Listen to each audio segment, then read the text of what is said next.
My son punched me in the face and roared, "You deserve this for being such a selfish, cheap father." I was bleeding on the floor. He kicked my ribs when I said I didn't have $20,000, but what he didn't know was that security cameras were recording everything. I never thought the same hands I once held to teach him how to walk would be the ones to beat me, beating me until I was bleeding on the floor of my own home. My son Andrew broke my nose with his closed fist. He screamed that I deserved to be hit for being a selfish and cheap father. What he didn't know is that behind my supposed poverty, a fortune was hidden that would change everything forever. My name is Nathan Miller. I'm 64 years old. And for the last 20 years, I've lived as a widower who dedicated every dollar of his pension to raising and educating his only son. When my dear wife Helen died in 2004, Andrew was just 12 years old. I perfectly remember that gray November day. I promised her at her grave that I would do everything possible so our son would grow up to be a good man. How wrong I was. For 2 decades I worked double shifts at the textile factory in a small city outside Chicago, all to pay for his college education. I gave up vacations, new clothes, even the necessary medications for my arthritis. Also, Andrew could have a career in business administration. I sold Helen's car. I pawned her wedding ring. I even stopped going to the doctor, all to save every cent I could invest in his future. Andrew graduated in 2019 with honors. He got a decent office job downtown, and I thought I had finally fulfilled my promise to Helen. During these last few years, our relationship had been polite, but distant. He lived in his own apartment with his girlfriend Patricia Reed, a 9-year-old nurse who worked at City General Hospital. Everything changed on a Sunday in March 2024. Andrew arrived at my modest 2-bedroom apartment in the suburbs. He had a smile I hadn't seen in years. Patricia was with him. She was wearing an engagement ring that shined brighter than all the sacrifices I had made for them. "Dad, we have incredible news," he told me as he sat on my old leather sofa. The one I had bought when he was a teenager. "Patricia and I are getting married in September. We want it to be a perfect wedding. Something we'll remember for our whole lives." My heart filled with joy. After so many years of loneliness, I would finally have a complete family again. Patricia seemed like a good girl, polite and hard-working. I had heard nurses made good money, so I thought between the two of them, they could organize a beautiful ceremony. "Congratulations, son," I said, hugging them both. "Your mother would be so proud to see you settling down with such a wonderful woman." But then Andrew's expression changed. His smile became more calculating, colder. "Dad, we need to talk about something important," he said. Patricia nodded beside him. "We've been planning the wedding, and between the venue, the catering, the decorations, the photographer, and everything else, we need $20,000. My world stopped completely. $20,000. That number echoed in my head like a hammer hitting steel. At that moment I made a decision that would change our lives forever. I decided to lie about my real financial situation, to test my son's true character. "Andrew, my son," I said, my voice trembling, faking a worry I didn't feel. "You know my pension is barely $800 a month. With house expenses, food, medicine. I don't have that kind of money." The reaction was immediate and brutal. "What do you mean you don't have money?" Andrew exploded, getting to his feet. "You've had 20 years to save. What do you spend it all on? What do you waste your pension on?" Patricia, who had been silent until then, joined the accusations. "Nathan, with all due respect, other fathers sacrificed for their children's weddings. My father already promised us $5,000. And he earns less than you. Listen to me." I tried to explain, maintaining my act. "I can help you with $5,000. If you give me a few months to get it together, I'll have to take out a loan." "But $5,000, Andrew yelled, with a fury I had never seen in him. "Patricia, did you hear that? My own father, who says he loves me more than his own life, is offering me scraps for the most important day of my existence." At that moment, seeing the boundless anger in my son's eyes, I knew I had made the right decision to test him. The person in front of me was not the boy I had raised with so much love and sacrifice. He was a stranger who saw me only as a source of money. What neither of them knew is that in my secret account at a major national bank, inherited from Helen, sat $200,000. Money I had kept hidden for 2 decades, waiting for the perfect moment to use it. That moment had arrived, but not in the way Andrew expected. The days following that conversation were a nightmare I never imagined living. Andrew started calling me 3 times a day. Each conversation more aggressive than the last. His tone had changed completely. He was no longer my loving son, but a stranger who spoke to me as if I were his employee. Dad, Patricia and I have been calculating the expenses, he told me during one of those phone calls. On a Wednesday afternoon, the La Favorita Hall in the next town over costs $8,000. Just for the rental. The menu for 150 guests is another $7,000. The professional photographer, we want charges $2,500. The band, another $2,000. And that's not even counting the wedding dress, the flowers, the invitations. I maintained my act of a father worried about money. Son, I understand you want a beautiful celebration, but those numbers are astronomical. Couldn't you do something simpler? Your mother and I got married on $500. And we were very happy. There's the problem, Andrew snapped. You're always comparing everything to your time. Patricia deserves a princess wedding, not the poor ceremony you had with Mom. Those words hurt me more than any physical blow. Helen and I had been so happy at our simple wedding. In the small St. John's church, she looked radiant in a white dress her own mother had sewn. And I wore the only suit I owned. But we had been surrounded by genuine love. Not materialistic demands. Andrew, don't talk about your mother like that, I warned him firmly. She was an extraordinary woman who valued love above appearances. Sure, that's why she died without ever knowing luxury, he replied. With a cruelty that left me breathless. Patricia isn't going to settle for crumbs like she did. I hung up the phone, trembling with rage. How did he dare speak about Helen like that? How had I raised such a monster without realizing it? That Friday, Andrew and Patricia showed up at my door unannounced. This time, Patricia took control of the conversation. Nathan, we need to talk. Seriously, she began settling onto my sofa as if she owned the place. I've been looking into your finances. And frankly, I don't understand where your money goes each month. Looking into my finances, I asked. In disbelief. Who gave you the right to do that? Andrew told me you received a severance package when the textile factory closed. Patricia continued, ignoring my question. That was 3 years ago. Where is that money? It was true I had received a small severance of $8,000. But I had used it to repair the roof and replace the heating system. However, I decided to continue my act. That severance pay went to medical expenses and house repairs. I lied, partially, at my age. Health problems are expensive. Medical expenses, Andrew scoffed. You barely go to the doctor because you say you can't afford it. Patricia, do you see how he lies? Besides, Patricia added with a fake smile, I spoke with my boss at the hospital. She explained that seniors get a lot of tax breaks and discounts. You should have more available money than you admit. The manipulation was obvious. This woman had been calculating my supposed income like an auditor. I realized it wasn't just Andrew who had changed. Patricia was influencing him negatively. Or maybe she had simply revealed her true ambitious personality. Listen, I told them, keeping my conciliatory tone. I understand your frustration. Let me do some calculations. Maybe I can get a personal loan using the house as collateral. I could get $10,000, but I would need 6 months to organize it.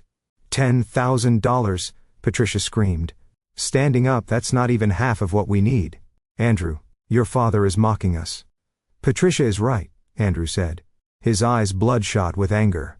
Dad, other fathers sell their cars, take out loans, mortgage their houses. They do whatever it takes for their children's happiness. Andrew, I already mortgaged this house twice to pay for your college education. I reminded him. Don't you remember the sacrifices I made?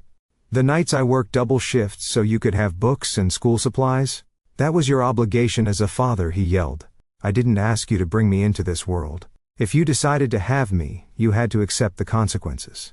His words pierced me like daggers. 20 years of unconditional love, of silent sacrifices, of sleepless nights when he was sick, of shared joy in every one of his achievements, all reduced to an obligation. Look, Nathan, Patricia intervened, her voice calculatedly sweet. We don't want to pressure you, but my younger sister's father paid $15,000 for her wedding last year. My own father, who is an electrician and earns much less than what you must have in your pension, already promised us $5,000. How do you think I feel when I have to explain to my family that the groom's father can't even contribute half? Public humiliation, that was their strategy. Make me feel like a failure in front of strangers, as if my worth as A father was measured only by the amount of money I could hand over. Besides, Patricia continued, we already booked the date at La Favorita. If we don't confirm the full payment by April 30th, we lose the reservation and the $1,000 deposit we already paid. A $1,000 deposit? I asked. Alarmed. Where did you get that money? Andrew got in advance at work, Patricia replied. But now his paycheck is being garnished for 6 months. That's why we need your help urgently. The trap was set. They had spent money they didn't have, betting that I would give in to the pressure. It was a perfectly orchestrated manipulation. Dad, Andrew pleaded, suddenly changing to a pitiful tone. You always said you would do anything for my happiness. This wedding is the most important thing that has ever happened to me. Patricia is perfect for me. Don't you want to see me happy? For a moment, my father's heart almost gave in, but then I remembered his cruel words about Helen. His shouting. His irrational demands. No, this wasn't love. It was emotional blackmail. Son, I told him with a firm voice, I will help you with $10,000 and not 1 cent more. That is my final offer. The silence that followed was deathly. Patricia and Andrew looked at each other with an expression I will never forget. Absolute contempt for me. In that case, Patricia said, getting up, I think we have nothing more to talk about.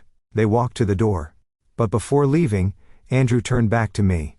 Dad, I hope you know that Patricia is going to tell her entire family that my father is a cheapskate who prefers to hoard his money rather than make his only son happy. The door slammed shut with a bang that echoed through the house. I was left alone, surrounded by a silence that seemed to scream the magnitude of the betrayal I had just witnessed. That night, as I looked at the photograph of Helen on my nightstand, I whispered, my love. I think the time has come to find out what kind of man we really raised. 3 weeks passed with no news from Andrew. 3 weeks of absolute silence. It allowed me to reflect on the situation and to observe my son's true character from a distance. During that time I kept my usual routine, the market on Tuesdays, a walk in Willow Creek Park on Thursdays, and the weekly visit to the cemetery where Helen rests. It was precisely during one of those visits, on a sunny Saturday in April, that the incident occurred that would trigger the tragedy. While I was cleaning Helen's headstone and telling her about the problems with Andrew, I heard a familiar voice behind me. Mr. Miller, how are you? I turned and saw Betty Jimenez, a 70-year-old woman who lived in my building. Betty had been a widow for 5 years and had serious financial problems. Her pension was insufficient, and her children who lived in Barcelona rarely helped her.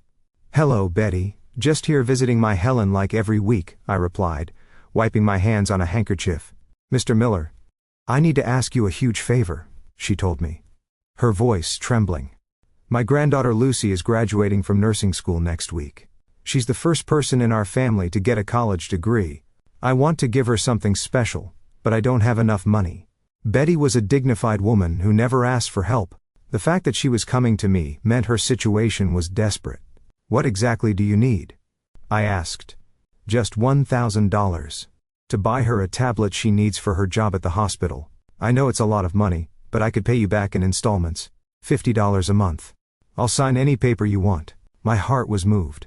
Betty reminded me of Helen, a fighter, humble, a woman who valued education above all else. Besides, $1,000 was an insignificant amount compared to the $200,000 I had saved. Betty, you don't need to sign anything or pay me back, I told her. Tomorrow, I will give you the $1,000 as a gift for your granddaughter. Consider it an investment in the future of a hard-working young woman. Tears rolled down her wrinkled cheeks. Mr. Miller, you are an angel. I don't know how to thank you. The next day, Sunday morning, I withdrew $1,000 from my bank account and gave it to Betty. She cried with emotion and blessed me over and over. Seeing her happiness filled me with a satisfaction I hadn't felt in months. However, that same afternoon, my peace was interrupted by violent pounding on my door. When I opened it, I found Andrew and Patricia. But they weren't alone. They were accompanied by a young man about 25 years old whom I didn't recognize. Can I know what this means? I asked them. As the three of them entered without waiting for an invitation, Dad, this is Kevin Reed.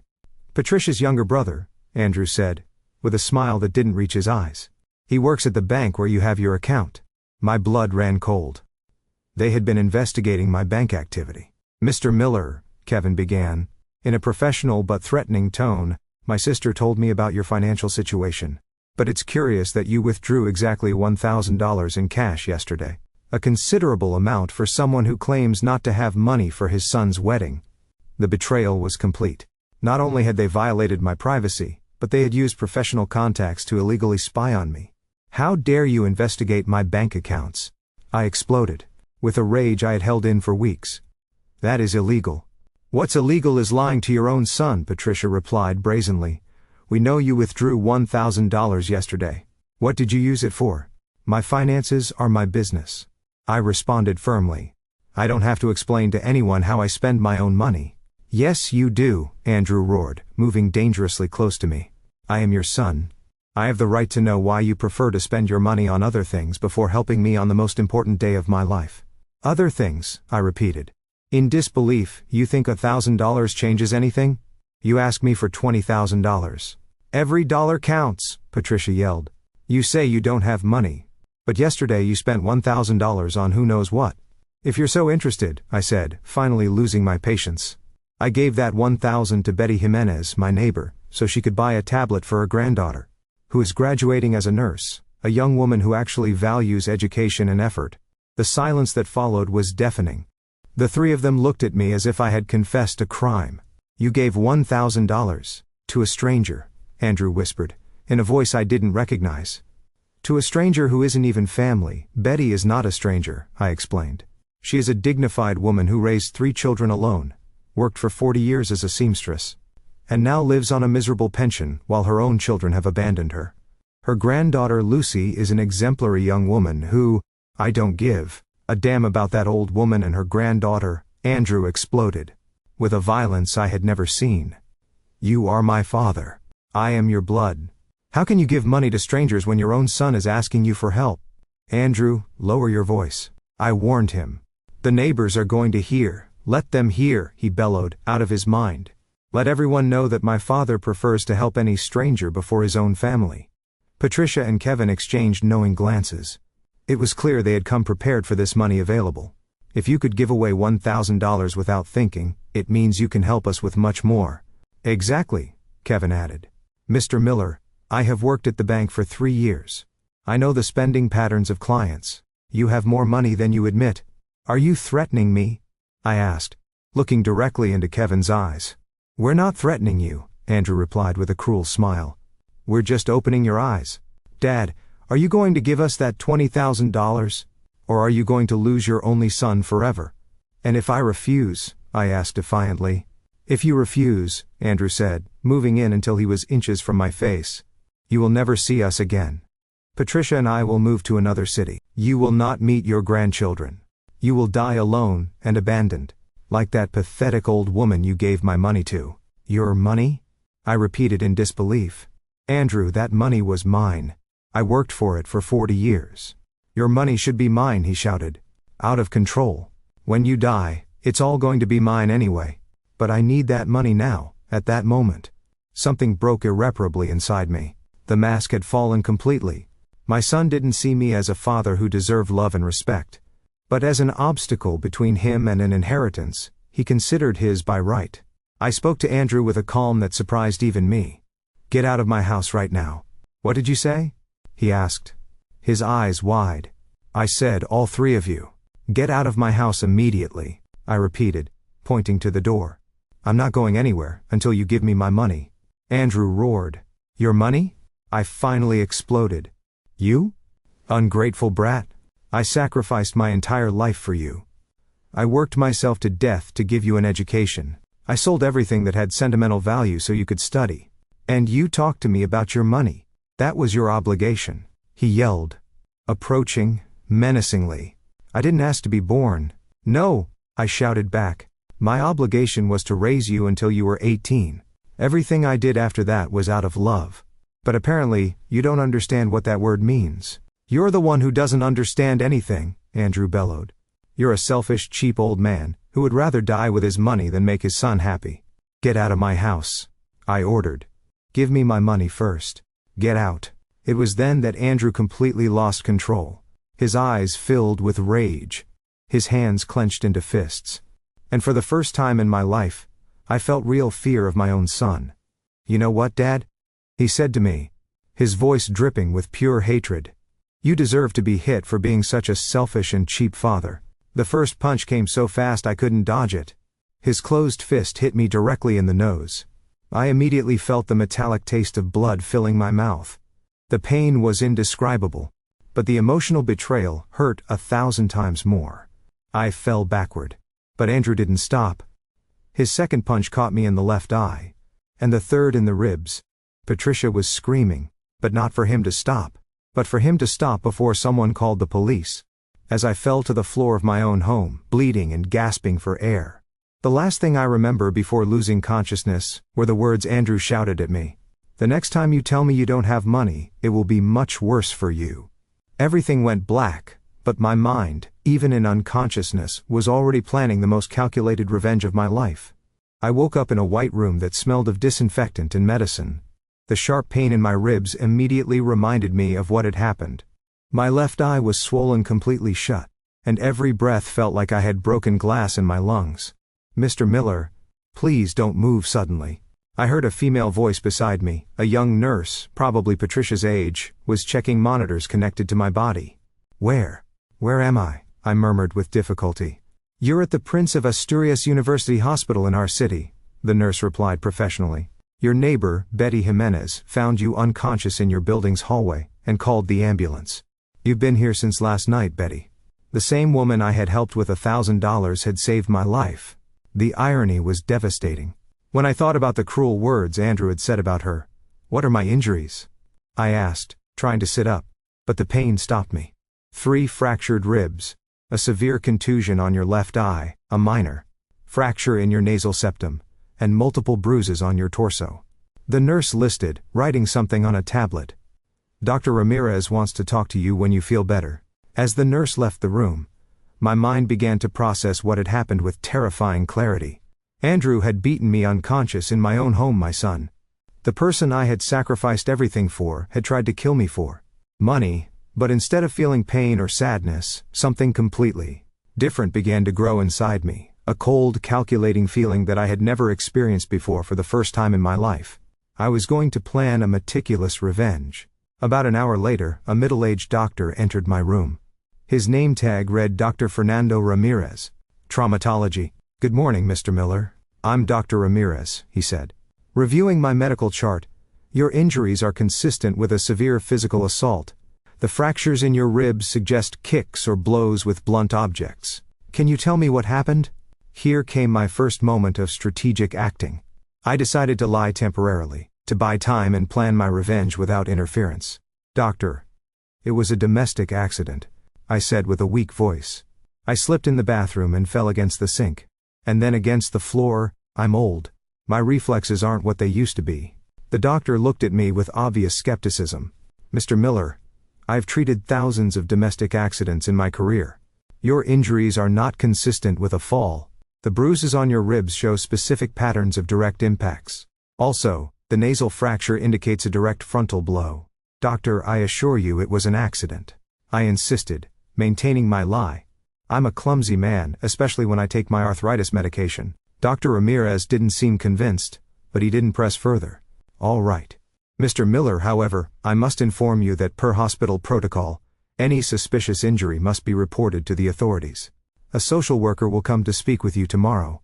Perfect. That would give me time to refine my strategy. That afternoon, while I was alone in my room, I began to plan every detail of my revenge. I knew Andrew would come to the hospital, probably fake in concern, but really to make sure I kept quiet about what happened. I also knew I needed professional allies. During my years working at the textile factory, I had met Michael T. White, a labor lawyer who now had his own firm specializing in civil and criminal cases. Michael had helped me with some legal paperwork after Helen's death, and I had always found him to be an honest and cunning man. Using the room's phone, I called his office. "White and Associates law firm." "Good morning," a secretary answered. "Good morning. This is Nathan Miller. I need to speak with Michael White urgently. It's a very delicate matter." "One moment. Mr. Miller, Mr. White remembers you perfectly.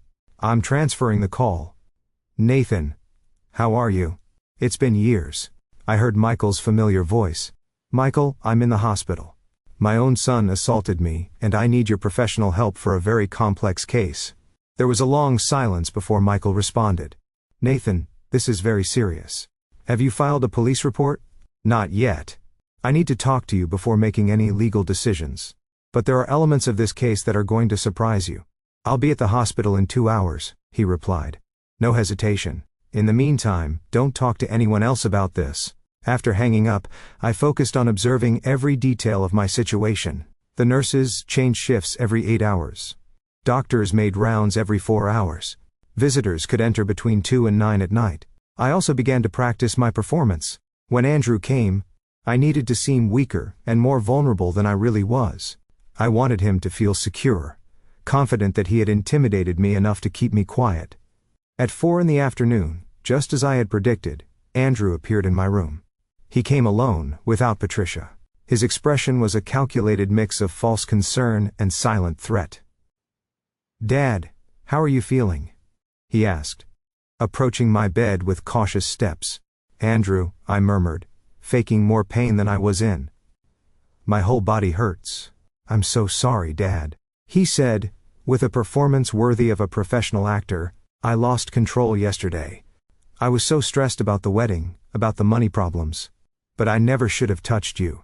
"Son," I whispered, activating the voice recorder on my cell phone, which I had hidden under the sheets. "Why did you do this to me?" "Dad, listen to me carefully," Andrew said, suddenly changing his tone to a more threatening one, but keeping his voice low. "What happened yesterday was an accident. You fell in your house, understand? You slipped in the bathroom and hit the sink. But Andrew, you hit me." I protested weakly. "No," he hissed, leaning dangerously close to my face. "I never touched you. You had a domestic accident.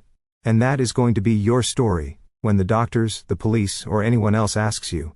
And if I don't," the mask of false concern disappeared completely.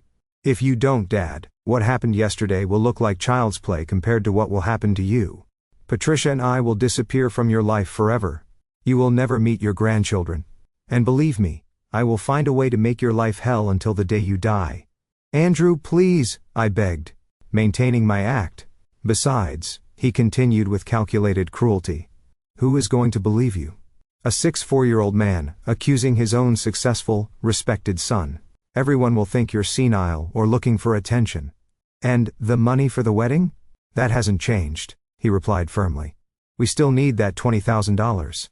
And after yesterday, I think you've understood how important it is to us." Every word was perfectly recorded on my phone. Andrew was digging his own legal grave without even realizing it. "Okay, son," I murmured, my voice breaking. "I'll do what you ask. I'll say it was accident." "Perfect." He smiled, satisfied. "I knew you'd come around. You're a good father after all." After Andrew left, I waited exactly 30 minutes before calling Michael again. "Michael, can you come now? I have recorded evidence that is going to completely change this case." "I'm on my way immediately," he replied. While I waited for my lawyer, for the first time in decades, I felt completely in control of a situation. Andrew believed he had successfully intimidated me. But in reality, he had just handed me all the legal tools I needed to systematically destroy his life. The revenge I was planning would not be emotional or impulsive. It would be cold, meticulous, and absolutely devastating. And the best part was, Andrew himself had provided the evidence to do it. Helen, wherever she was going to see how her husband finally taught their ungrateful son the true meaning of consequences. Michael T. White arrived at the hospital at exactly 6:30 in the evening. He carried a black leather briefcase and a professional digital recorder at 52. He still had the same penetrating gaze and upright posture that had made him one of the most respected lawyers in the city. "Nathan," he said, carefully closing the door to the room. "Before I listen to any recording, I need you to tell me exactly what happened, without omitting any details." For the next 45 minutes I told him the whole story from the beginning. The initial request for $20,000, the illegal investigation of my bank accounts, the psychological manipulation, the help I gave Betty, and finally, the brutal beating Andrew gave me. Michael took meticulous notes in a legal pad, stopping occasionally to ask specific questions about dates, potential witnesses, and available evidence. "Nathan," he said, "when I finish my story, what you're describing constitutes several serious crimes, physical assault with injury, threats, domestic violence, and possibly extortion. But before we proceed, I need to hear that recording you mentioned. I played the full conversation I had recorded during Andrew's visit. Michael listened in absolute silence, his expression growing more serious as the recording progressed. "My God," he murmured when the playback finished. "Nathan, your son just confessed to multiple crimes on a recording that is perfectly admissible as evidence in court. We have explicit threats, intimidation of a domestic violence victim, and an indirect admission of the assault." "But that's not all, Michael," I said, pulling out a folder I had kept hidden. "Over the years I've kept all the documents of the sacrifices I made for Andrew. His college invoices, receipts for books, my own medical expenses that I postponed to pay for his studies. Even the receipt for the sale of Helen's wedding ring." Michael carefully reviewed each document. "This is pure gold for the case. It shows the pattern of paternal sacrifice, and the extreme ingratitude of the aggressor. But, there's something else I need to know. Nathan, are you really in serious financial trouble?" Here came the moment to reveal my most guarded secret. "Michael, I need this to remain under absolute attorney-client privilege, until we decide how to use it strategically. Of course, everything you tell me is protected by privilege. I have $200,000 in a savings account at a major national bank. It's the inheritance Helen left me when she died. But I never mentioned it to Andrew, because I wanted him to learn the value of effort and work." Michael was completely still for several seconds. "Are you telling me you pretended to be poor for 20 years to educate your son?" "Exactly. I wanted Andrew to value what he had, to understand that money is earned with sweat and sacrifice. But apparently, I failed as a father and educator." "Nathan," Michael said, with obvious admiration, "you didn't fail. Your teaching strategy was brilliant. Andrew is the one who failed. By not learning the values you tried to teach him, how can we use this information?" Michael began to pace the small room, clearly devising a legal strategy. "We have several options, but I suggest a multi-phased approach. First, we need more evidence of the threats and Andrew's pattern of aggressive behavior." "What kind of evidence?" "Witnesses who have seen his behavior changes, records of his illegal investigation, of your bank accounts, and if possible, more recordings of future threats." At that moment I remembered a crucial detail. "Michael, Betty Jimenez, my neighbor. She heard the entire argument before the assault. She lives in the apartment next to mine. And the walls are thin. She was also the one who called the ambulance." "Perfect. We need her official testimony." "What else?" "Kevin Reed, Patricia's brother who works at the bank. He admitted to investigating my bank activity. That is completely illegal under financial regulations." Michael smiled for the first time since he had arrived. "Excellent. That gives us another line of legal attack. Violation of banking privacy, misuse of confidential information, possible professional misconduct, if he used his position to obtain private data." "And what do we do about the secret money?" "That will be our final trump card," Michael explained, organizing his notes. "But we need to use it at the perfect moment to maximize the psychological and legal impact." "When would that be?" "When Andrew is completely legally compromised, when he has lied under oath about his motivations, and when he thinks he has won. Then we will reveal that you always had the money he coveted, but that you chose not to give it to him, because his behavior proved he didn't deserve it." The strategy was brilliant, but there was one element that worried me. "Michael, what if Andrew decides not to visit me again? What if he just disappears from my life?" "Nathan, based on the psychological profile you've described, Andrew will be back. Domestic abusers, especially when the victim is an older family member, always return to ensure they maintain control. Besides, he still believes he can get money from you. And if he comes with Patricia, or with more people, even better.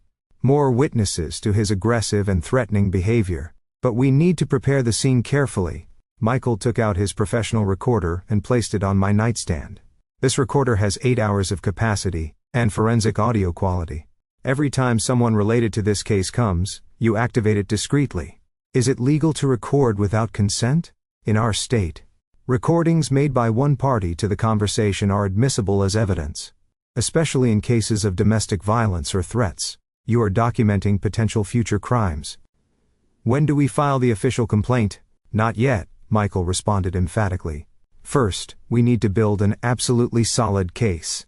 We want that when we file the complaint, it will be impossible for Andrew to escape the consequences." "What do I do in the meantime?" You're going to continue pretending to be intimidated and willing to give in to his demands. But every conversation, every threat, every manipulation will be recorded. We are building a file that will not only protect you, but will ensure that Andrew faces the maximum possible legal consequences. Michael stood up and packed his documents. Nathan, one more question. After all this, after seeing your son's true nature, are you prepared for the emotional fallout of what we are about to do? Michael, I replied, with a determination I hadn't felt in years. The Andrew I raised and loved died yesterday. When he hit me in my own home. The person who came today to threaten me is a dangerous stranger who just happens to share my last name. Perfect. Then tomorrow, I will begin the preliminary investigation. I will discreetly contact Betty Jimenez for her testimony. And I will investigate Kevin Reed's banking irregularities. And what do? You recover. You act like the intimidated victim Andrew thinks you are, and you document every future contact. When we have enough evidence, we will proceed with a lawsuit. It will include criminal charges for assault, threats, domestic violence, and a civil case for damages. That is going to cost your son a lot more than the $20,000 he wanted so badly. After Michael left, I was alone in the hospital room. But for the first time in weeks, I felt completely calm. I was no longer the helpless victim of an abusive son. I was now the architect of a legal revenge that would be as meticulous as it was devastating. That night, as I looked out the window at the lights of the city, I remembered the words Helen used to say to me when Andrew was little and misbehaved. Nathan, sometimes, true love requires harsh consequences. I had finally understood completely what my wife meant. The next morning, Michael called me with news that exceeded my most optimistic expectations. His voice sounded excited and professionally satisfied. Nathan, the preliminary investigation has revealed information that is going to completely change this case. He told me, without preamble, can you speak freely now? Yes. I'm alone in the room. What did you discover? First, I interviewed Betty Jimenez this morning. She not only confirms hearing the entire argument before the assault, but she also has very specific details about the threats Andrew shouted at you while you were on the floor. What kind of details? According to Betty, after you lost consciousness, Andrew yelled something at Patricia. Like, the next time he refuses to give me my money, I'll break more than just his ribs. She also heard Patricia telling him to calm down because the neighbors might call the police. The information was devastating for Andrew. I had an independent witness who had seen threats after the assault.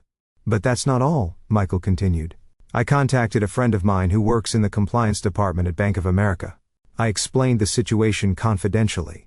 And he confirmed that Kevin Reed did indeed access confidential information from your account without legal authorization. That has consequences for him. Serious consequences. Violation of the Data Protection Act, misuse of confidential banking information, and possible professional misconduct. Kevin Reed could face anything from administrative sanctions to criminal charges in addition to the immediate loss of his job. And what do we do with that information? We are saving it as additional ammunition. When we confront Andrew and Patricia with the evidence, we will also include the legal consequences Kevin is facing. That will pressure Patricia to reconsider her loyalty to her fiancé. While I was talking to Michael, a nurse came in to inform me that I would be discharged the next day. But I would have to return for weekly checkups for the next month. Perfect, Michael told me. When I told him about the discharge, I need you to go home and act normally. Andrew is going to come by to verify that you are sticking to your story about the domestic accident. What do I do when he comes? Continue to act like the intimidated victim. But keep the recorder activated at all times. We need more evidence of his pattern of threatening behavior. That afternoon, just as we had predicted, Andrew appeared in my hospital room.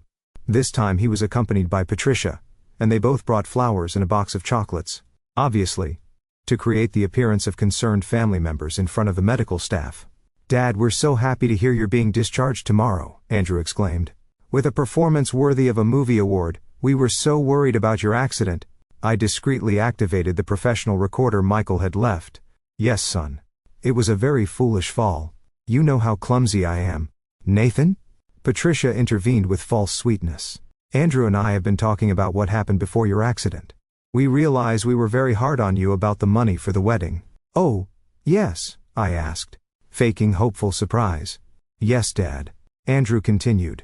We understand your financial situation is complicated, so we've decided to lower our expectations. What do you mean? Patricia spoke up. We've recalculated the wedding expenses. We can have a more modest celebration, with just $15,000, instead of $20,000. The $5,000 reduction sounded generous on the surface. But it was still an amount they believed I couldn't easily afford. Son, that's still a very high amount for me. I told them, maintaining my act. Andrew got closer to my bed and lowered his voice, but not low enough to prevent the recorder from capturing every word. Dad, listened to me after what happened the other day. I think we both understand the situation. I need that money by September. It's not $20,000. It's $15,000. That's my final offer. And if I can't get it, I asked, trembling, Dad. Patricia told me with a smile that didn't reach her eyes. I'm sure you can find a way. Maybe by selling some things from the house or asking for a loan using the property as collateral. You could even, Andrew added, sell some of Mom's jewelry that you have stored away. I'm sure it's worth several $1,000s. The mention of Helen's jewelry provoked a genuine anger in me that I had to control carefully. How dare he suggest I sell the only tangible memories I had of my wife, Andrew? Your mother's jewelry has immeasurable sentimental value. I protested weakly. Dad, he replied coldly. Mom doesn't need them anymore, but I need this money to build my future with Patricia. Besides, Patricia added, I'm sure your wife would have wanted you to make any sacrifice for your son's happiness. The emotional manipulation was disgusting, but perfect for my legal purposes. Every word was recorded as evidence of emotional blackmail and psychological manipulation. All right, I murmured, my voice breaking. I'll see what I can do. Perfect. Andrew smiled, satisfied. But Dad, I need you to understand something very important. The deadline to confirm the venue is May 15th. That gives us exactly 3 weeks. And if I don't have it by then... Andrew's expression hardened immediately. Dad, I'd rather not think about that possibility after your accident. I think we both know how clumsy you can be when you get nervous or stressed. The threat was crystal clear. If I didn't get the money, I could have another accident. Andrew is right, Patricia added. Domestic accidents are very common in older people, especially when they are under a lot of pressure. After they left, I immediately called Michael to inform him about the new recording. Nathan, this is pure gold, he told me. After listening to the full playback, we have veiled but clear threats, emotional blackmail, psychological manipulation, and now a specific deadline that we can use strategically. How? We are going to use these 3 weeks to build an absolutely solid case. While they think you are desperately looking for $15,000, we will be preparing a legal trap that will completely destroy their lives. What kind of trap? I'm going to contact a private investigator to discreetly document Andrew and Patricia's lifestyle. I want to know exactly what they spend their money on, if they have hidden debts, and what their real financial situation is. Why is that important? Because I suspect the urgency for wedding money isn't the only reason. There's something else they're hiding, and when we find it, we will have even more ammunition against them. That night, as I prepared to go home the next day, I reflected on how far this situation had come. In less than a week, I had gone from being a father trying to teach his son the value of money, to being the victim of a physical assault, and finally, to becoming the architect of a meticulously planned legal revenge. But the most revealing thing was, I no longer felt emotional pain for the loss of my relationship with Andrew. The person who had hit me and threatened me was not my son. He was a dangerous stranger who shared my DNA, but who had lost all right to my fatherly love. The next day, when I returned to my home, I noticed that someone had cleaned the bloodstains from the living room floor. It was probably Betty, trying to erase the evidence of the trauma she had witnessed, but the real evidence, the recordings, the testimonies, and the legal strategy we were building, those remained intact, and were growing every day. Andrew thought he had me completely under control. He didn't know that every threat, every manipulation, every cruel word was being meticulously documented. For the trial that would change our lives forever, the countdown to his destruction had begun, and he himself was providing all the tools to make it possible. A week after I returned home, Michael summoned me to his office with news that exceeded all my expectations. The private investigator he had hired, a former police officer named Robert Castle, had discovered information that would completely transform our case. Nathan, sit down, because what I'm about to tell you will change everything. We thought we knew about Andrew and Patricia, Michael said. Organizing a series of photographs and documents on his desk, what did they discover? Andrew has a secret online gambling addiction that he has been hiding not only from you, but also from Patricia. He started showing me some bank statements. In the last 8 months, He has lost approximately $17,000 on sports betting sites and virtual poker. The revelation left me completely stunned. $17,000? Where did he get that money? That's the most worrying part, Michael continued. He took out 3 different personal loans using fake income documents. He claimed to earn triple what he actually makes at his job. That means Andrew doesn't need $15,000 for a lavish wedding. He needs it desperately to pay off gambling debts that are suffocating him financially. The threats from the lenders have begun, and he is in a truly dangerous situation. Robert Castle, the investigator, intervened, showing me a series of photographs. Mr. Miller, these images were taken last week. Your son regularly meets with 2 men that our police contacts identified as loan sharks, debt collectors for illegal loans. The photograph showed Andrew in tense conversations with threatening-looking individuals in a mall parking lot. His body language betrayed fear and desperation. Does Patricia know any of this? I asked. Absolutely nothing, Michael replied. According to our investigation, Patricia genuinely believes Andrew's financial problems are solely due to wedding expenses. He has been systematically lying to her for months. What else did you discover? Robert Castle consulted his notes. Patricia has been bragging at work about the expensive wedding they're going to have. She has told her fellow nurses that the groom's father is paying for everything, and that she is going to have the most elegant celebration at the hospital. The irony was devastating. Patricia was building her social reputation on a lie Andrew had created, while he actually needed the money to save his life from loan sharks.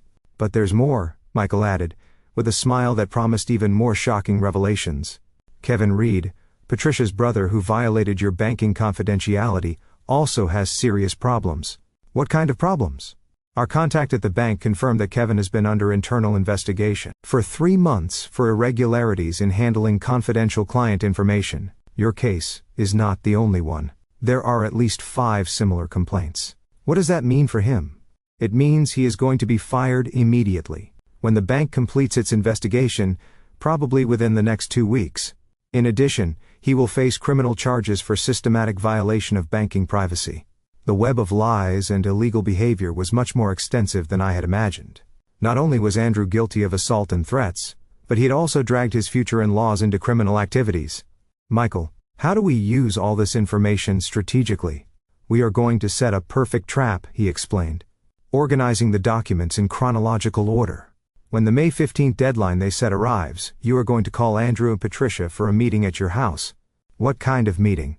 You are going to tell them you have the money, but that you want to talk about the terms of the loan.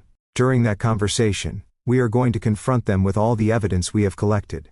Robert Castle added, we will have hidden cameras recording the entire confrontation, and I will be monitoring from Betty's apartment to ensure your physical safety. And after? After, Michael smiled. We are going to simultaneously file a criminal complaint for assault, threats and extortion, a civil lawsuit for damages. And we are going to hand over all the information about Kevin's banking irregularities to the proper authorities. But I want something more, I told them, with a determination that surprised me. I want Patricia to know exactly what kind of man Andrew is, before it's too late for her. Are you sure? Michael asked. Patricia actively participated in the threats and psychological manipulation against you. Yes, but she did it based on Andrew's lies. She believes I'm being selfish with money I don't really have.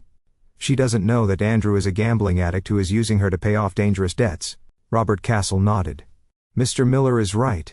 Patricia is also a victim of Andrew's manipulations. She deserves to know the truth before she marries him. Perfect, Michael concluded. Then we will modify the strategy. During the confrontation on May 15th, we will gradually reveal all of Andrew's lies in front of Patricia. First, the gambling debts. Then, the threats against you. And finally, I continued. I will reveal to them that I always had the money they needed. But I decided not to give it to them, because their behavior proved they didn't deserve it. The following days were a strange mix of anxiety and anticipation. Andrew called me every 2 days to check on my progress in getting the money. And each conversation was more threatening than the last. Dad, I hope you're taking the deadline seriously, he told me during one of those calls. Patricia is already nervous because we haven't confirmed the venue, and I'm starting to lose patience with you. Son, I'm doing everything I can, I would reply. Maintaining my act of a desperate father, but getting $15,000 isn't easy at my age. Dad, Don't make me remind you what happened last time you told me something was difficult. He threatened, with a coldness that chilled my blood. Every threat was perfectly recorded on the recorders Michael had installed on my phone and in my house. The Tuesday before the deadline, Betty visited me to thank me again for the help with her granddaughter. During the conversation, she revealed a detail that would add even more drama to the final confrontation. Mr. Miller, I don't know if I should tell you this, but on Monday I saw your son Andrew talking to some very rough-looking men in the building lobby. She told me, clearly concerned. What kind of conversation? I couldn't hear everything, but one of those men told him something like, "You have until Friday to bring the full amount, or the consequences will be permanent." Your son looked terrified. Mr. Miller, the information confirmed our suspicions. The loan sharks were pressuring Andrew with serious threats, and he was transferring that pressure to me through violence and emotional blackmail. Betty, would you be willing to testify about what you saw and heard? Of course, Mr. Miller, after how you helped me with Lucy. I would do anything for you. That night, as I mentally reviewed all the elements of our strategy, I realized we had built an absolutely devastating legal case. I had recordings of direct threats, testimonies from independent witnesses, evidence of bank fraud, documentation of a gambling addiction, and proof of systematic psychological manipulation. But more importantly, I had the trump card that would change everything. The $200,000 I had kept secret for 20 years, waiting for the perfect moment to use it as a life lesson. The moment had arrived. In 3 days, Andrew would discover that he had destroyed his relationship with his father, his future marriage, his professional career, and his freedom, all for money that had always been available, if he had only proven he deserved it. Justice, sometimes, has a sense of drama so perfect. It seems like fiction. May 15th arrived with a persistent rain that seemed to foreshadow the storm about to break in my house. At 6 p.m., as we had agreed, Andrew and Patricia knocked on my door with a punctuality that betrayed their desperation. "Dad, we hope you have good news for us," Andrew said. Shaking raindrops from his coat, his smile was tense, and I could see the deep dark circles under his eyes, betraying sleepless nights. Come in, I told them, with apparent nervousness. "We have a lot to talk about." Robert Castle was hidden in Betty's apartment with monitoring equipment. Michael was waiting for my call from his office, and I had 3 professional recorders activated strategically throughout the house. "Nathan, we've been very worried," Patricia began, settling onto the sofa. "The deadline to confirm the venue is today, and we need to transfer the money before 9 p.m. Calm down, I told them, faking a calm I didn't feel. "I got the money, but I need to talk to you about some conditions." Andrew's eyes lit up immediately. "You got the $15,000? Where did you get it?" "Well, son, I had to make some financial arrangements.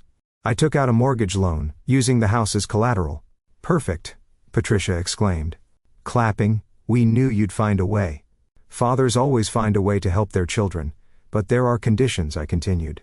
"Preparing for the first phase of the confrontation, the bank requires complete documentation on what the money will be used for. I need you to explain all the wedding expenses to me in detail." Andrew and Patricia exchanged a nervous glance. "What kind of documentation?" Andrew asked. "Invoices for the hall, catering quotes, contracts with vendors. Everything must be justified, because if I don't pay the loan back on time, I could lose the house." "Dad, why are you making things so complicated?" Andrew protested, with growing irritation. "We told you we needed $15,000 for the wedding. Don't you trust your own son?"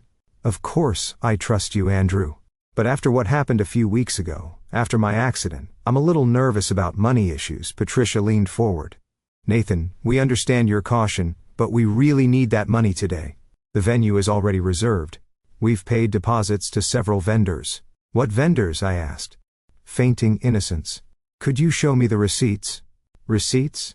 Andrew stammered. "Dad, we don't carry receipts around with us. It's just that, you see." I continued my act. The bank also asked for information about the groom's financial situation. They had to do a basic credit check. The silence that followed was telling. Andrew turned visibly pale, and Patricia looked at him. I explained.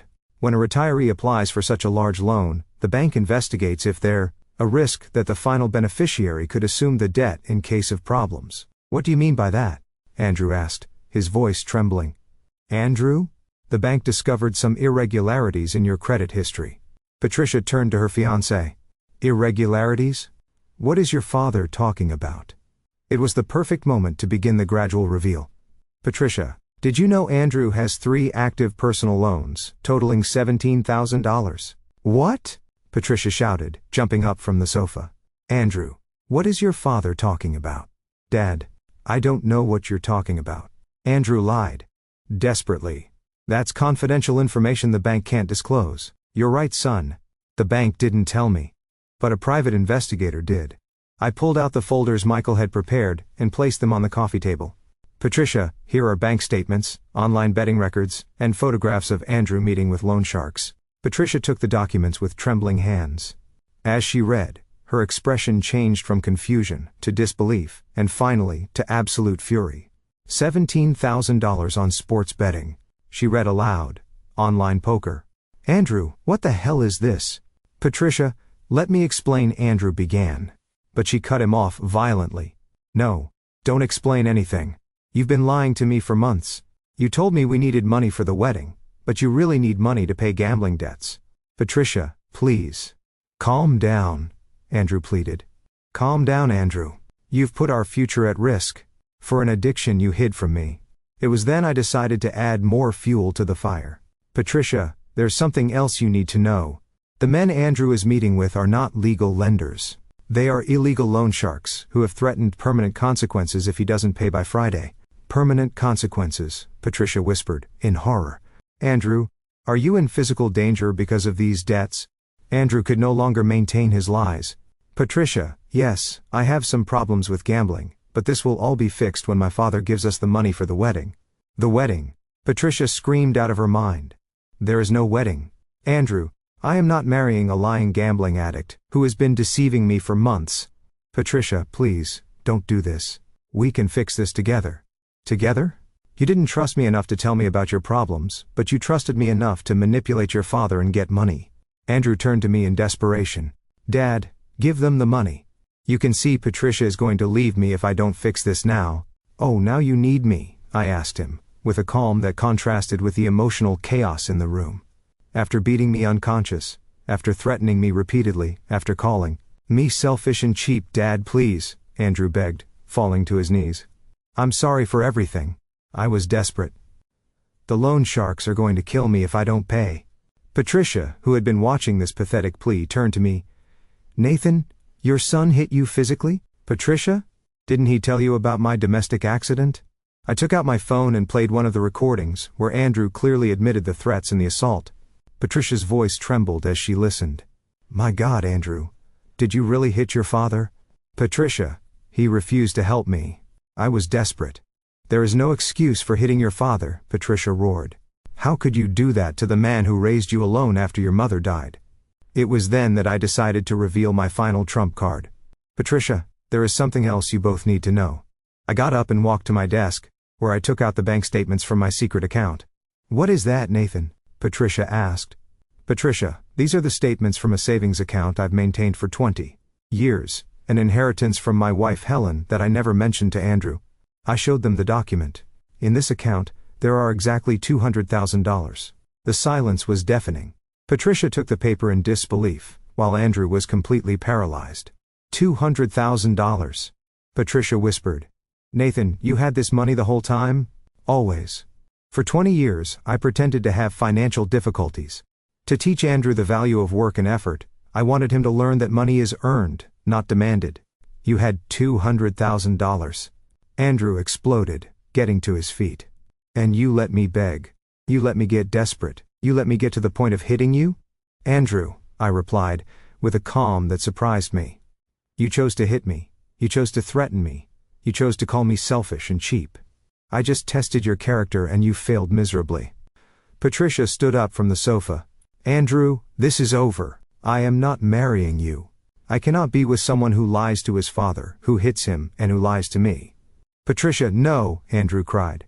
Dad, give her the money. You can fix this. Give her $15,000 and Patricia will stay with me. No, Andrew, I told him firmly.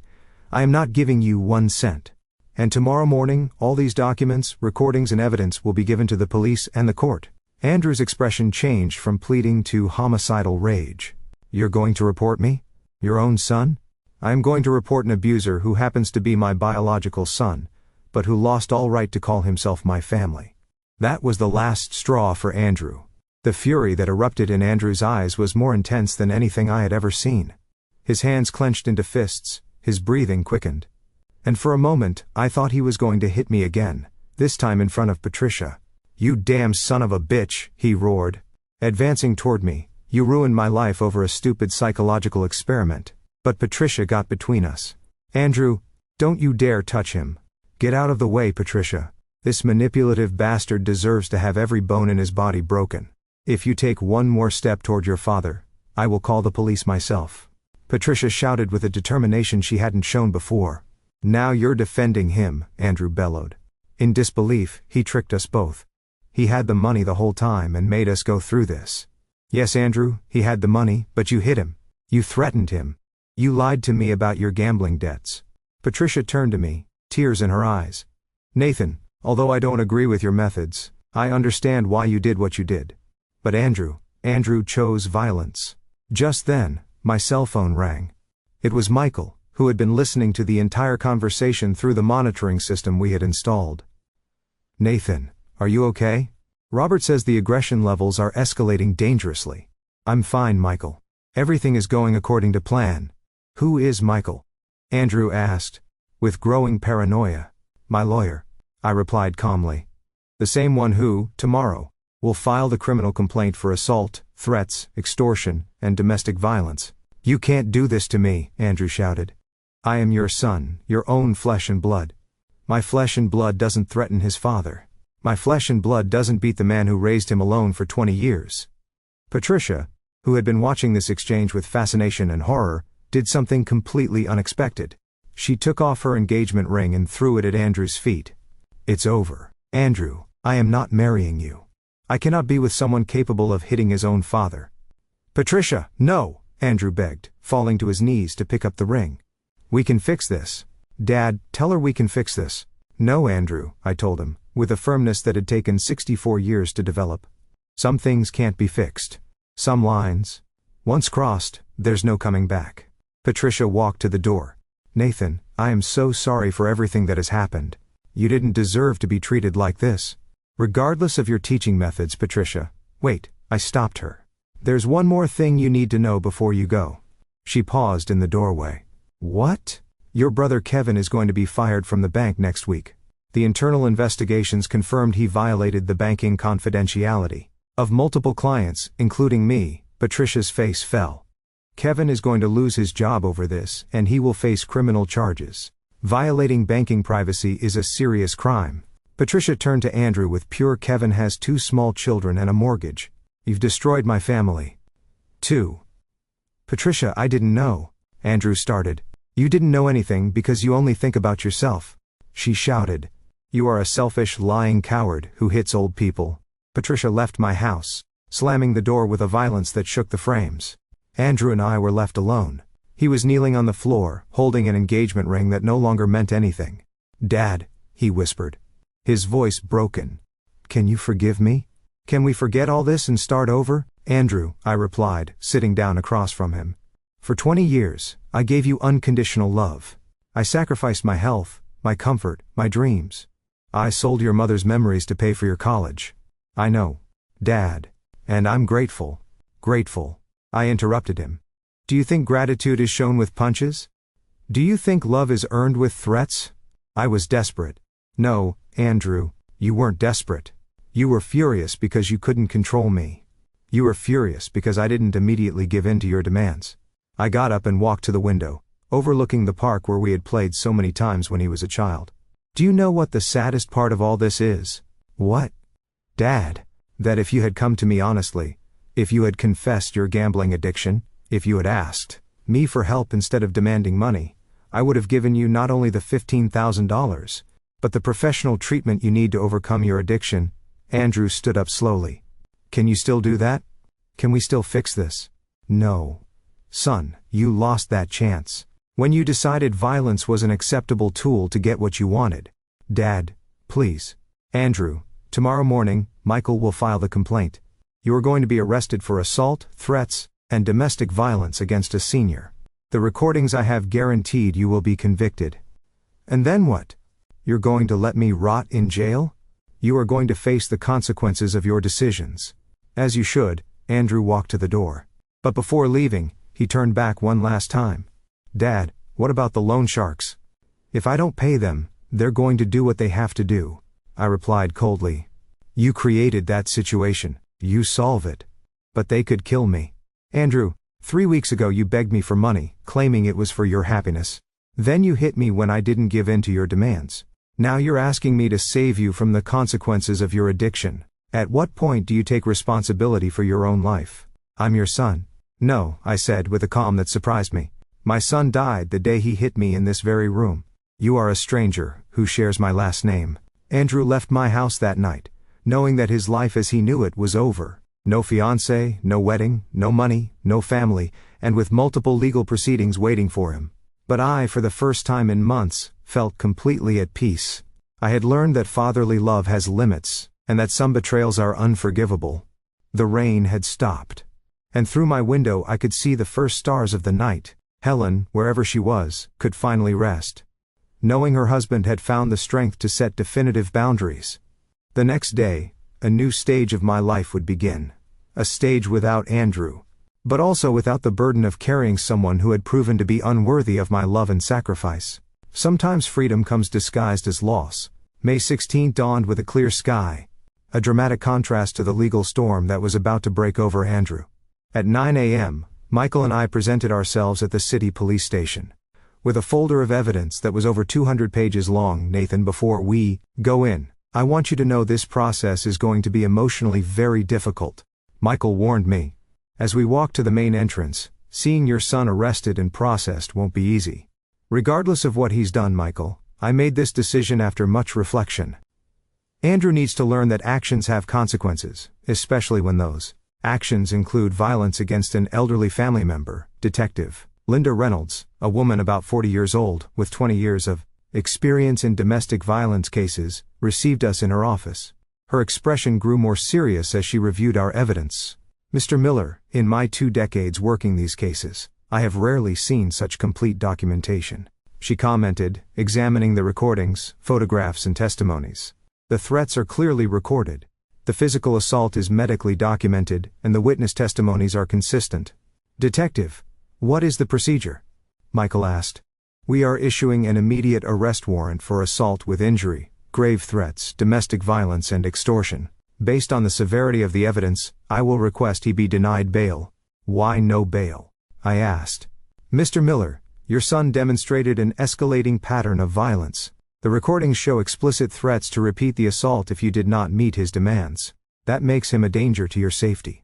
3 hours later, we received the call we had been waiting for. Andrew had been arrested at his office in front of all his colleagues. The impact on his professional reputation was immediate and devastating. Mr. Miller, Detective Reynolds informed me by phone. Your son has requested to speak with you. He says he has important information that could change the case. What kind of information? He prefers not to say until he speaks with you directly. Are you willing to visit him in the holding cell? Michael advised me to accept. Nathan, anything he says during that conversation can be used as additional evidence. Besides, I want to see how he reacts when he faces the real consequences of his actions. An hour later, I found myself in front of Andrew, in a visiting room at the station. He was sitting behind a metal table in handcuffs, wearing the orange jumpsuit of a detainee. His eyes were red. He had clearly been crying. Dad, he said, his voice broken. Thank you for coming. Andrew, the detective says you have important information. What is it? Dad, I want to confess everything. I want to admit to everything I did and accept the consequences. But I need to ask you for something. What? The loan sharks came to my apartment last night. They destroyed my furniture and told me I have until Sunday to get the full amount. Or they will fine me when I get out of here. And what do you want me to do?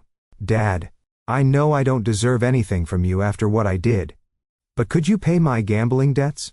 Not for me, but so they don't kill me when I get out of jail. The request was so absurd. It almost made me laugh. Andrew, are you really asking me to use my money to save you from the consequences of your own bad decisions? Dad, I know. It's a lot to ask after I hit you. But it's $17,000. For you, it's money you won't even miss. Andrew, do you hear what you're saying? You hit me. You threatened me. You tried to manipulate me psychologically. You destroyed your relationship with Patricia. You ruined Kevin's career. And now you're asking me to rescue you from a situation you created. But they are going to kill me. Dad, Andrew, for 20 years. I taught you that decisions have consequences apparently. You never learned that lesson. So you're just going to let them kill me. I am going to let you face the consequences of betting money you didn't have, of taking out illegal loans, and of choosing violence as a method of conflict resolution. Andrew slumped in his chair. Dad, can you at least forgive me? Can you tell me you still love me, even if you won't help me? His question took me by surprise. For weeks, I had been so focused on the legal revenge that I hadn't fully processed the emotional side of the situation. Andrew, I said, after a long pause. For 64 years, love has been the motivating force of all my decisions. I loved your mother until her last breath. I loved you from the moment you were born. And now I have learned that true love sometimes requires harsh consequences. I love you enough not to rescue you from a situation you created. Does that mean you forgive me? It means I understand you were a desperate young man who made terrible decisions. But understanding is not the same as forgiving. And forgiving is not the same as rescuing. Can we ever have a normal relationship again? Andrew, you beat your 4-year-old father unconscious because he wouldn't give you money. That action created an irreparable fracture in our relationship. So we'll never be father and son again. Biologically, we will always be father and son. Emotionally, that relationship died the day you chose violence. When I left the station that afternoon, Michael informed me about additional developments. Nathan, the investigation has expanded more than we expected, he said, reviewing documents in his car. The police discovered that the lenders Andrew got involved with are part of a loan shark ring that has been under investigation for months. What does that mean for the case? It means Andrew can become a protected witness if he cooperates with the investigation against the illegal loan ring that could significantly reduce his sentence. And if he doesn't cooperate, he will face the full sentence between 3 and 5 years in prison for aggravated assault on a senior plus fines and a permanent restraining order that night. While I ate dinner alone in my home, I reflected on the extraordinary events of the last few weeks. I had gone from being a victim of domestic violence to being the architect of a legal revenge that had completely destroyed my son's life. But for the first time in months, I felt no guilt or remorse. I felt a deep peace that came from knowing I had set definitive boundaries against unacceptable behavior. The phone rang, interrupting my thoughts. It was Patricia. Nathan. Can I talk to you? There's something important I need to tell you about Andrew and about me. Of course, Patricia. What is it? I'd rather talk in person. Can I visit you tomorrow afternoon? Sure. Is everything all right? Let's just say, I've discovered things about Andrew that go far beyond the gambling debts. Things that will significantly impact the legal case. After hanging up, I stared out the window at the nightlights of my neighborhood. Tomorrow would bring new revelations, but tonight I felt completely calm, knowing I had made the right decisions. Sometimes justice arrives slowly, but when it does, it is absolutely relentless. Patricia arrived at my house the next day at exactly 4 in the afternoon. But she was accompanied by an older woman I didn't immediately recognize. Her expression was serious, and she carried a folder similar to the ones Michael used for important legal documents. Nathan, I'd like you to meet my mother, Linda Reed. Patricia told me as they entered. She wanted to meet you personally after everything that has happened. Linda Reed was a woman about my age, with perfectly gray hair and a look that denoted decades of facing difficulties. Her presence commanded immediate respect. Mr. Miller, Linda said, extending her hand. I am so sorry for what my for what my family put you through, but after what Patricia told me yesterday, I needed to come personally to apologize and to inform you of something that will completely change this case. What is it? I asked, offering them a seat in the living room. Patricia opened her folder and took out a series of documents. Nathan, after our confrontation the other day, I decided to investigate everything related to Andrew on my own. What I discovered is much worse than any of us imagined. Worse in what way? Andrew doesn't just have gambling debts. He has also been systematically scamming the elderly for the last 8 months. The revelation left me completely stunned. Scamming the elderly? How? Linda Reed spoke up. Mr. Miller, My son Kevin, before he was fired from the bank, confessed something terrible to me. Andrew asked him for bank information, not just on you, but on other elderly clients with large savings accounts. For what purpose? Andrew contacted these seniors, posing as a financial advisor, Patricia continued. Showing me printed documents, he told them their bank accounts had been compromised and that they needed to transfer their money temporarily to a safe account that he managed. My God, I murmured, reviewing the evidence. How many people did he scam so far? We have identified 7 victims, Linda replied. The total amount stolen exceeds $40,000. How did you discover this? Patricia explained. After I broke off our engagement, I contacted some of the victims who appeared in the bank documents you showed us. An 82-year-old woman, Mrs. Hope, told me that a very polite young man had called her, claiming to be an advisor from the bank and that she needed to transfer $5,000 to protect her savings from hackers. And she believed him? Not only did she believe him, Linda added, with indignation, but Andrew personally went to her house to help her with the transfer. He exploited the trust of an elderly widow to steal her life savings. The magnitude of the betrayal completely overwhelmed me. Not only had I raised a son capable of hitting his own father, but also a predator who systematically preyed on vulnerable people. Why are you telling me this? I asked them. Because we want you to know that you are not Andrew's only victim, Patricia replied.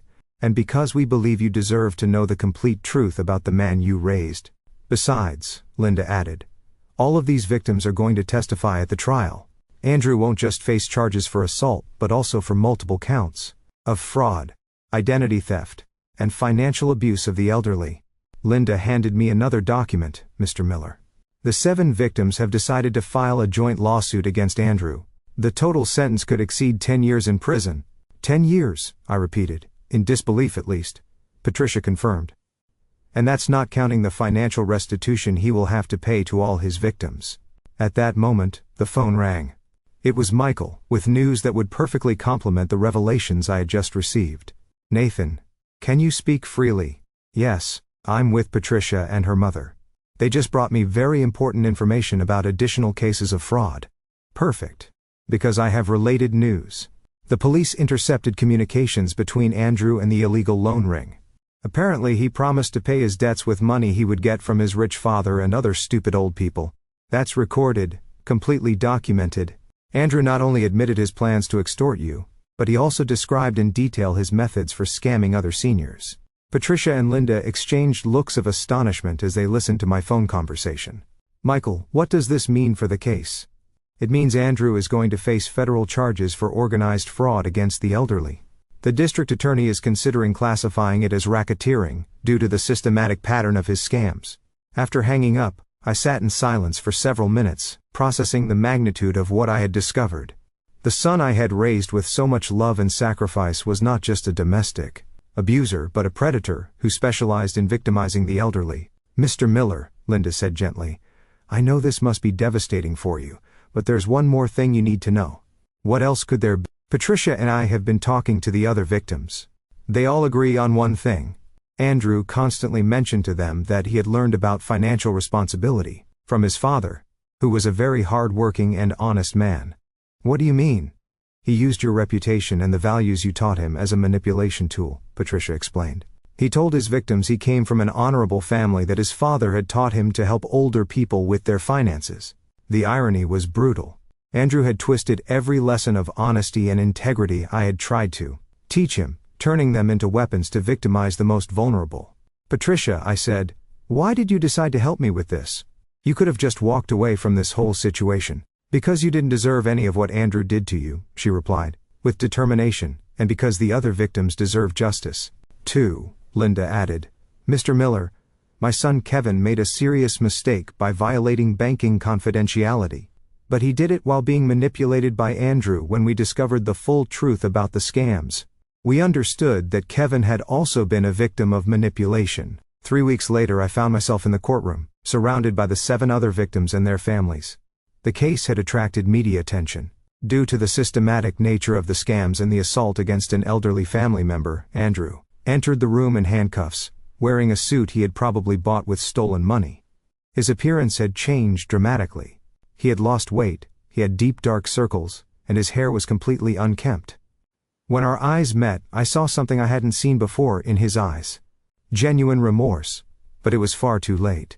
The judge, the Honorable Fernando Sanchez, read the charges: aggravated assault on a senior, grave threats, domestic violence, multiple counts of fraud, identity theft, and association with an illegal loan ring. The sentence was devastating. 8 years in prison, full restitution of all stolen funds plus interest, a permanent restraining order from all victims, and a ban on managing bank accounts for 10 years after his release. When the judge asked if he had anything to say before being taken to prison, Andrew turned to me. "Dad, I am so sorry for everything I did. I know I don't deserve forgiveness, but I want you to know that the values you taught me were right. I twisted them because of my own selfishness and cowardice." I did not respond. Some apologies come far too late. 6 months later, as I organized the documents to donate my $200,000 to the National Foundation for Elderly Protection, I reflected on everything I had learned. I had raised a son with unconditional love, but without firm boundaries. I had confused protection with permissiveness and affection with a lack of consequences. But I had also learned that it is never too late to set boundaries, to demand respect, and to protect not only my own dignity, but that of other vulnerable people like me. Helen, wherever she was, could finally rest, knowing her husband had found the strength to do the right thing even if it was the hardest thing he had ever done in his life. Sometimes true love requires decisions that seem cruel but are necessary, and sometimes the greatest lesson a father can give his son is to allow him to face the full consequences of his actions. Andrew would learn that lesson over the next 8 years. I had already learned that my value as a person did not depend on rescuing someone who had chosen to be my abuser. The story ends here, but the lesson will continue forever. Thank you for watching. Take care.